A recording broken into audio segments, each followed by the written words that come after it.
All right. Assalamu alaikum, Sarah. How are you?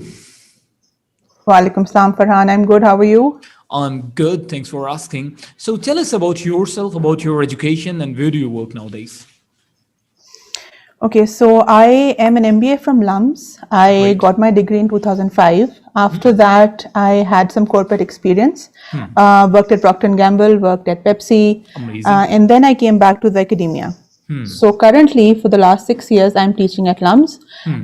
My designation right now is Program Director, the Master's Technology Management Entrepreneurship Program. And I Amazing. teach marketing, advertising, and branding. So that's my academic background and my current profession. That's Apart wonderful. from that, I live in Lahore. I have two daughters which are actively homeschooled. And we like to draw, paint, and do outdoor gardening in our free time. Amazing, amazing. So you do have corporate experience, and you do have experience of teaching in a very top-notch university, which is LUMS, of course. Now, tell me, what is the difference that you found there in the corporate job and the job in an educational sector? What's the basic difference over There's a there? lot of difference. All right, Yes. The biggest difference is the pace. all right. The pace of work at corporations is much faster. The academic university life runs on calendars. So we have a spring calendar and we have a fall calendar. It's very streamlined. We have lots of time to plan and then experiment and then learn. In corporate world, fortunately or unfortunately, you're running from 9 to 9. There are lots of stakeholders. The stakes are high, and that's why the salaries are also high, and the work experience is also very intensive. So there were lots and lots of differences in terms of pace, responsibility, and timeline and deliverables. But both have their own pluses and negatives. So I'm glad I had to experience both. All right, that's great. Just to ignite one thing, you want to say, I'm relating it to yourself right now. You want to say that in corporate they pay more, and teachers and professors in our country, they are not on that level of payment where they should be. Is that so? It is again relevant to the industry. So All right. even in FMCGs or corporate industries, you have different pay scales. So you have levels. Similarly, in academia also you have levels. So I would not say that it's a apple to apple comparison in the first place, because the time required from me in the academic industry is much less than I was Yeah. giving to the corporates. So I would not compare it like that. But yes, the amount of effort that you put in, you can actually achieve any kind of, I think, a pay scale that you want to. But I think it's going to be equivalent to how many hours you're going to put in. So if it's 16 hours a week for me, so I should not expect the same pay scale from that I used to get from the corporate industry, A to be wonderful answer, fair. mashallah. All right. And now tell me, the way you mentioned that you were working as a marketing teacher over here in LUMS, and how about your job when you were in corporate? Were you working in the marketing department, or was there a different department over there? Yes, I was a brand manager, Okay. and I was full-time working on a portfolio that consisted of multiple brands. So I just continued in my concentration to teach also. That's great. Now, tell me, I mean, if we compare the practical life with the educational life, so how do you make the comparison? I mean, the marketing that we are doing in the corporate sector and marketing that we are teaching in the universities, how would you differentiate both of these? The gap is reducing. So I All right. agree. There used to be a Wonderful. time when used to the books that we taught were very different than what we did and how we did it. But the recent practices of teaching any function or any area is to bring the industry in the academic space. So when we teach, the best combination that we have is to introduce the theory and then invite someone from the industry or a case study and bring it live in the class to interact with the students and tell them that if this theory is applied properly, things can work, or maybe things don't every time work in the way you expect them to work. So I Great. think when we bring academia and industry closer, the gaps or the surprises are minimized. But still, when you start working, it's hands-on, stakes are high, there's no safety net. So of course, things are very different.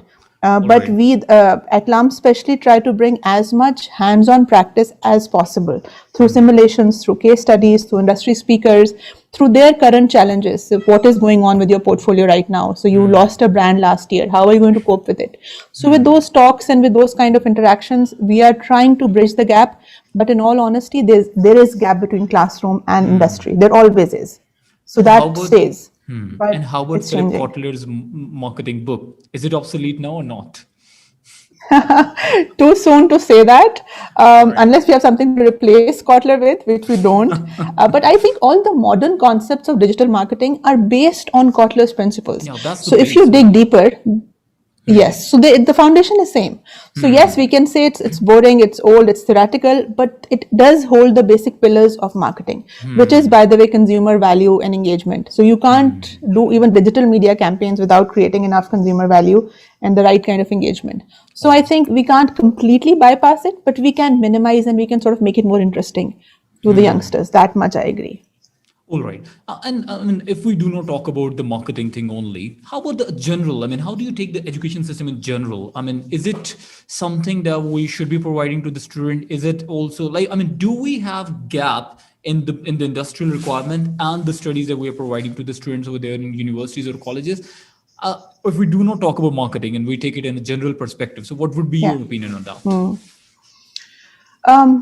There are two legs to the education system that we have right now. One is K-12, so that's from your kindergarten to your grade 12 or O levels and A levels, and then there's high school, the higher education. I think K-12 is completely redundant. The way it's being taught, the way things are being run, the amount of money that we are spending, that's redundant. So British Council will let your children appear privately for O levels and A levels. No issues there. The higher education is experimenting and evolving right now as we speak. So I can only talk about my university and some online initiatives that are right now coming up. They're talking about asynchronous learning. They're talking about self-paced courses that they can put it out there and students can learn on their own. See, we're living in the age of knowledge economy. It is criminal for a 18-year-old to tell me, I can't learn this because I haven't taken a course in the university. You Google it up, you download something, you read something, and you educate yourself. So I think I'm going to put some responsibility on our youth also, that okay, fine, the schooling is now out of, you're done with that, now you're in the higher education. Take responsibility of learning what you want to learn, and then maybe the university can just provide you the platform. In all honesty, Farhan, universities are now more of a launch pad or more of a platform where you can network or you can get some answers. That's it. Apart from that, I feel that's why degrees are getting shorter, leaner. We try to minimize their time because it's going to be not well spent if we ask you to do a 4-year or a 6-year degree with us. That's going to be a waste of time. So degrees are going to shrink. They're going to go in verticals. There'll be specializations only. We expect the students to read up and know about almost everything that's going on around them, and then just sort of help them connect with the vertical. For example, technology or fintech or edtech or any other, or healthcare even. So there's lots going on in healthcare also. So I think university's role is going to drastically change. And I want the youngsters to think about it, that how does that make sense for them? What do they want to do? Does it fit with their larger plan? Then they're most welcome. If not, they can easily bypass it. Great. All right. So this is about the youth in general, the students in general. And how about the women education in Pakistan? How do you take that? Women education has multiple layers of problems. So there's not one layer, or it's not an easy solution that we can say, okay, this is wrong and we fix it and everything is going to be corrected. First is the religious layer, and then there's a cultural social layer, and then there's the third layer of the girl child in terms of what are we supposed to do, and then marriage, and of course the other cultural issues that we have. I don't see any short-term solution to this. Everything has to sort of hinge upon the economic factors, I think. So economics makes sense to the lower class, the middle class, and the high class doesn't have this problem as much as I see. So again, I would want to say, if you want to make an argument, we should make an economic argument out of this, that girls should be independent, they should be financially independent. And thanks to the internet connectivity, you can take classes at home, you can work from home, you can learn skills. So I think that barrier should not be there anymore. But of course, there is a concern that the masses don't have the option. So we still have to get higher connectivity and create options. The government schools are doing some wonderful initiatives. PTV is running free courses. There's so much going on. I don't think we have structured and communicated it as yet. But I think that we're making some headway on that. But unfortunately, problems are multifold. They're not very simple problems to solve. All right, great. I mean, you have worked in the corporate sector as well. So, how do you see the women who are educated? What portion of those female come to the corporate sector, or might be in education or in the job? It's difficult to put a percentage on it, All right. but definitely if in a class, as it is, there's only 10% females in higher ed. So out of a class of 100, 90 are men and 10 are women. Out of those 10, I think 2 to 3 make it to full-time jobs.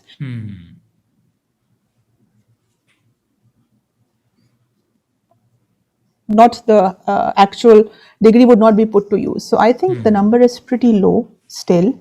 And there are different reasons for that. I think they don't plan ahead in terms of what next, what would we do after the degree. So that has to be the thought process of women, that how are you going to use that degree? And we don't have to hold our lives to get married or to have children and come back. We should be able to do it parallel. So for that, there's some planning is required, which I encourage all the young girls to plan properly. Take gaps, take breaks, but plan it in a way that the degree doesn't go to waste. All right. Now tell me, there was about from the jobs perspective, and how about the society? How an educated woman can give benefit to the society, and is she really providing the benefit or not? Look, I feel as an educated woman, our responsibility is twofold. One is, of course, towards the society and the degree that we have earned, and we're supposed to work in that area. The other is towards family. So raising children, educating the next generation, as well as giving back to the society. So I feel when the debate of gender equality comes in, it's not about equality here at all. We are already pulling double burden here. So it is again going to be who is going to support us. So the biggest protagonist in a women liberation argument is the man. So if it's men and women, so we need men to support us so that we can make sure we are doing this double duty in our full capacity. So we would need our fathers, brothers, husbands, and sons to take an active role and make sure that we are productive. Now, again, the question is, which one do we want to do and how do we want to do it? We can't do it without support. So without making it a gender war, I think we need to collectively agree that women cannot let go of the family also, and they're responsible towards the society also. Great. So we should be collaborating rather than competing, which we unfortunately end up doing in essence of, okay, which gender is better, which gender is more responsible. It's a very simple question that women have to play double roles, and we have dual fronts to sort of manage.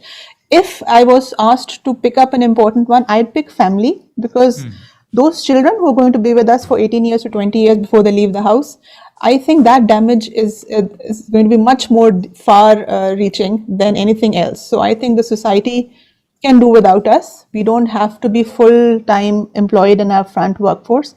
But if we let go of our children's education and upbringing, that's going to be an irreparable damage. So women have to make choices. I feel that's the choice here. Sarah, just as you were saying, I mean, there should be some sort of collaborate from the men's side. Would you please elaborate that? Collaborate. I think collaboration is support. Is supporting, of course, to ensure safety, to ensure travel, commute. Every class would have different challenges. So probably an upper middle class would not need support with commute and safety or any other issues, but they would need help in taking care of the house or sharing the burden.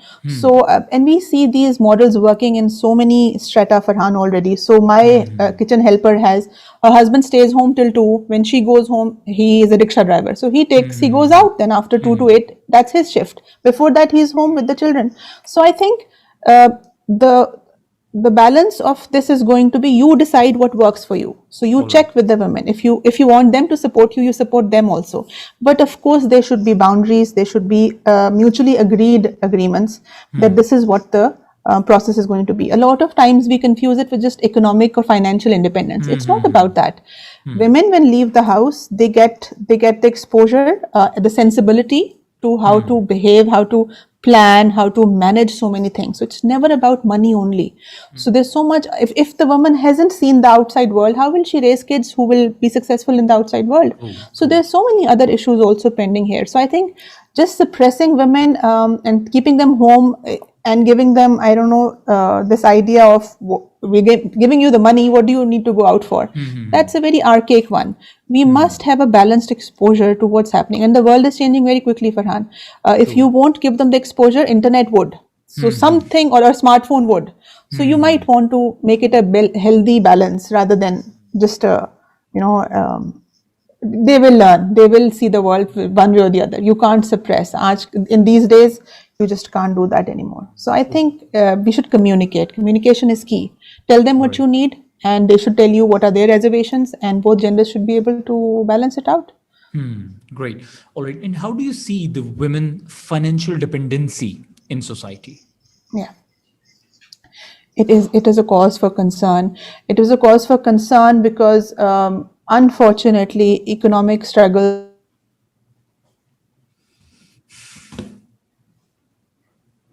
lead anybody else.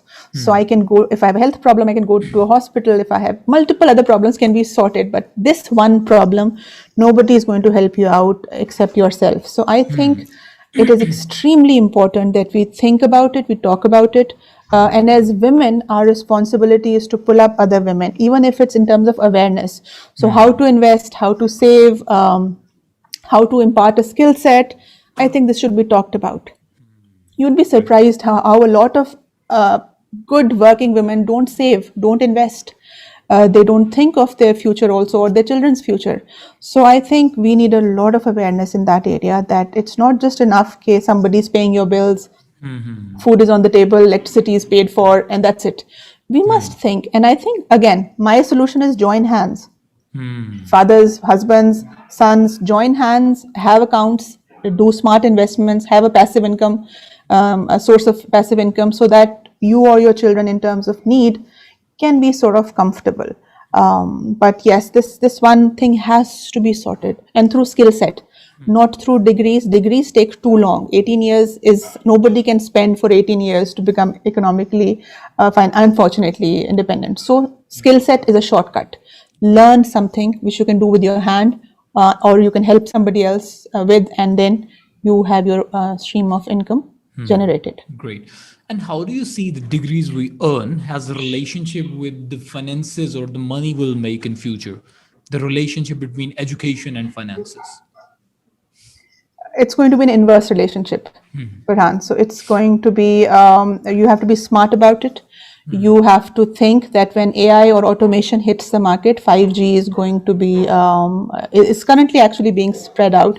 So you have to be very smart about it. You read the World Economic Forum indicators, and they'll tell you which jobs are going to take a nosedive and which jobs will be in demand. And those, we're not producing enough of those job profiles. So you'll have to be smart. If you're getting that skill set from anywhere else but a degree or a college, then go for it. But we will have to equip ourselves with that. Degrees, as I said, it takes 18 years to be, or maybe the only condition is if you get the grades, if you get the admission, if you can pay the fee upfront. There are lots of barriers. So this system for me is too huge, and the ROI is very, very low. So be smart about it. There are lots of alternative models to education and models to receiving actually skills. So a 12-year-old can code. A 14-year-old can be a virtual assistant on Amazon. They can have their own business set up. So there's so much that people are doing, and their success stories. So I would urge everyone to explore. And age is not a barrier, gender is not a barrier. But you need to be smart about it. Value creation will not be dependent on schools or colleges anymore. So that's for sure. Just as Nelson Mandela once has said, that how would I convince people for education when on the other side is the money? Yeah. And just as you were saying, please. That's what I was going to say, that it's not only money. Even after 18 years of education, what do you show them at the end? There are no jobs. Already the average starting salary of a graduate is 38,000 rupees, which, by the way, is being paid to Filipinos and nannies in lots of households. So I would really urge you to think about your, Farhan, time is going to be more important than money. So for me, my time is money. I can pay you a certain amount, but I would not want to waste my time. So that is what I would say, push and think. Why do you want to spend time blindly following a government curriculum which would not lead you anywhere? So question everything, challenge status quo, and find your smart way around at what you want to do. And there's lots of help out there if you ask the right person. Yeah, Sarah, you have mentioned that we have very, when it comes to education and the finances, we have very less ROI. How can we take it high? Yeah. What could be the steps to take it high? Costs needs to go down and returns going to go up, which simply means we need to self-educate ourselves. As I said, it's knowledge economy, Farhan. Everything is free on Google. We have MIT courses. We just need a roadmap. Everything else is free. So now you should not be buying textbooks. PDF versions are available. Our children, our students need to have that discipline to learn on their own. So today, if I'm told to unlearn and learn a new skill, it's going to take me a year or so. Or you ask me to learn a new language, it's going to take me time. You say the same thing to a 14-year-old, they will do it in a few weeks, maybe months. So that their turnaround is much faster than us. So why are we? Let's just teach them the simple formula of ROI: your costs, your expenses, and your returns. What you get in return. So just build it in an Excel sheet and see 18 years of schooling. What would you be paying, monthly fee or an annual fee, and then the first salary that you get, the average median salary of a graduate in Pakistan. It's all documented, and you will be in a loss for a good 10-12 years. So I would say self-learn, pace yourself, prepare for ONA levels, and then and then learn a skill. You That's a code, you wonderful- that's a program, wonderful you solution. do anything, and you're on your own. Don't think about who will hire me. This is a lot of people are not doing this. The jobs will come up. If not, globally you'll be connected somewhere. Sri Lanka, Bangladesh. There's so many possibilities. People are being hired sitting in Lahore globally right now. So I think Pakistan's job condition should not worry us. We should be looking at a global economic indicator, what kind of jobs are in requirement, and then work backwards. See where your interests are and what you want to work on. And they're going to end up inevitably through the technology stream. So they're going to be enabled by tech. That's, So that's great. definitely one of the constant features that we can't bypass. It's not going to be in a factory or in an office, definitely. Amazing. Well, this is one of the perfect solution, I believe. Like self-learning is the best learning, but for this thing, we need to give awareness to the youngsters, to the student, because of course they do not know what is the pathway, what is the roadmap of going toward the best field or whatsoever they want in the future. Yeah. They don't know about that. What do you think? Who is responsible to give the youngsters and the students and the children to give them the awareness? Is it the government, institutions, or the teachers? And how can they do that? I always think of policy making as having three stakeholders. It's never alone. So the government cannot make policy in isolation. The students can't do anything in isolation, and the parents can't do anything in isolation. So I think it should be a nexus. Unfortunately, we never really talk to each other. All three of us are not talking. So the teachers, the government, and the student and the parent is one, I think. So we are not talking to each other. So if there's any platform where we can actually come together and talk and think holistically, that what skill sets would be needed in 10 years or maybe 5 years, and only talk about those, our education system will be drastically improved. So what we are teaching, will it be relevant in 10 years or not, is a very simple question. But all three stakeholders should be asking and getting the answer to that. Unfortunately, the private schools are not very transparent. The government schools are very slow to respond. So the responsibility, I would say, at the end of the day comes on the society and the parents or the individual who is well read and who sees the signs and who wants to make a difference. Like-minded people can come from any walk of life. Right now, there are lots of groups, there are lots of communities, Farhan, who are talking actively about the future of skills and education and what is changing. So I see small groups talking about it, but I don't see any large platform given to these voices. Like the question is very simple. What we are learning today, is it relevant in 10 years or not? If they can answer this one question, the whole debate will be sidetracked. But they're not answering that because that's going to kill their business models. So the stakes are very high for them. I think private individuals should come together, form a platform, and then just start this. See, we have no stakes in this. We're not making money through this. This is not something that has an invested interest. So without vested interest, this should be an open dialogue. But I leave the responsibility to parents and to adults, young adults, who should be making these decisions and challenging that what I'm doing right now, will it pay off? If not, then why can't I experiment? And we should give them courage. As educationists, I would encourage everyone to to challenge or question the status quo and find alternative paths for yourself. Worst Right. come worst, you'll waste 6 months or a year. Try again. This is how the world has discovered the new directions. So I would not want anybody to think that someone should provide a solution to us. We should actively be doing something right now ourselves. Great. Well, Sarah, one last question of this interview is just as you mentioned that if we start thinking about what would be the requirement of the market might be or of the society after 10 years, the business model is going to get compromised. Education is a big Yeah. business nowadays. If you are making money, so at least you should be giving something to the product. If your student is your product, if student is your client, Yeah. you should be giving best to your client, to the product. But unfortunately, we are not doing that. So what's the solution for that? How do you see the education as a business and giving benefit to the clients? See, the K-12 system says that we're going to get you A's and A pluses. The higher